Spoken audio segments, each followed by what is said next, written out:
Welcome to Flute Q&A number 45. This question comes from Sarah and she asks, can you post a video on how to do mordants? Yes, I can, Sarah. A nice short and sweet question from you. My name is Jane Cavanagh. I am an Australian flute teacher and I teach flute players all over the world how to get faster progress through learning proper flute technique. So here we go. In this video, I'm going to show you how to play mordants and what they look like. So let's start with how to play them. So a mordant is a type of ornamentation that you'll see in flute music. There's all sorts of different types of ornamentation. Things that you might be familiar with are trills, mordants, inverted mordants or lower mordants, appoggiaturas, acciacchaturas, glissandos. Now, if I have forgotten any ornamentation, write in the comments below. I'm sure there's more that I haven't said. Anyway, there's a bunch of different ornamentation that you can play on the flute. And today we're going to look at mordants. I'll also show you inverted mordants. Okay, so basically a mordant is a short trill. It's so short that you just move once. So you might be able to already play a trill, Sarah. For example, let's say you play a trill on E and you're going to an F above. So that's an E to F trill. A mordant is just one little twiddle. Twiddle, I call it. So that is a mordant. An inverted mordant or a lower mordant is the same, but it's going down. So that went E down to D. I'll show you in a minute what these actually look like, but there's something first that you really need to know to be able to play mordants. The trick to playing mordants and trills is to know the right fingerings.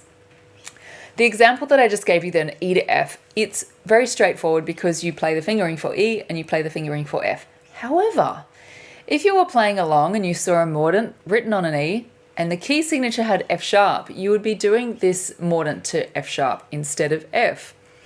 But to play E to F sharp fast is a bit tricky if you're using the real fingering. Once off for a mordant, it's actually no big deal. But if that was a trill, to try and play between E and F sharp really fast, I mean, maybe it didn't sound awkward, but it was a little bit slow for a trill. So there are trill fingerings that you need to learn to be able to play all mordants and all trills. In this case, E to F sharp. So you could hear how much faster that trill was because I used a trill fingering like this for E to F sharp. Now, Sarah, if you would like to know all of the trill fingerings and an actually easy way to remember them all, that's what I teach inside the Flute Academy. We've actually got a bonus course in there. It's really cool. It came out at the start of 2022 or mid 2022. It's called the Ultimate Trill Guide and it teaches you how to learn and remember every single trill fingering, like the correct trill fingering. It's pretty fun. The students in the Flute Academy really like it because it's really systematic and there's a nice little process for actually ticking off when you can learn, when you've learned and when you can remember each trill. So that's fun. I'll put a link below, Sarah, in case you're interested or if anyone else is interested. In the meantime, let me show you what mordants actually look like. This is a picture of a mordant and next to it is a picture of the symbol for an inverted mordant or a lower mordant. You can see the mordant has a squiggly line above it and the inverted mordant has a squiggly line with a vertical line straight through the symbol. Now there was something else I wanted to tell you. Let me just have a look. Oh my gosh, examples.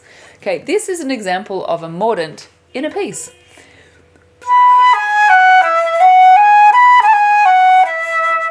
You no doubt recognize the tune. It's called Morning Mood by Grieg. And did you hear the mordant? It went.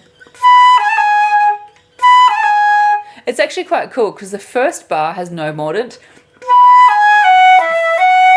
The second bar is the same thing but with a mordant. Or almost the same anyway.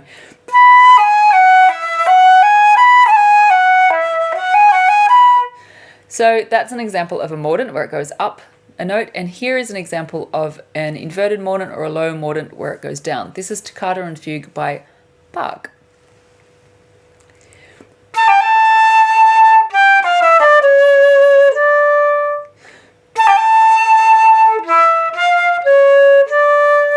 So you probably recognize that it's written for organ, pipe organ. So not really a flute piece, but it's a perfect demonstration of an inverted mordant. The only other last thing I wanted to tell you is if you find that your tone is kind of airy and breathy when you play, like you might have listened to me play and gone, I'd like to actually play as with a clear sound like that. I can fix your embouchure very quickly. When you have a fluffy sound, it's nearly always, like 99.99% of the time, to do with your embouchure. So if you would like to fix your embouchure, which fixes your tone, I can quickly show you at www.flute.school. It's a quick 3-day mini course, and I'll fix your tone by fixing your embouchure. So see you there if you'd like to. Otherwise, good luck, Sarah, with learning your mordants. Bye.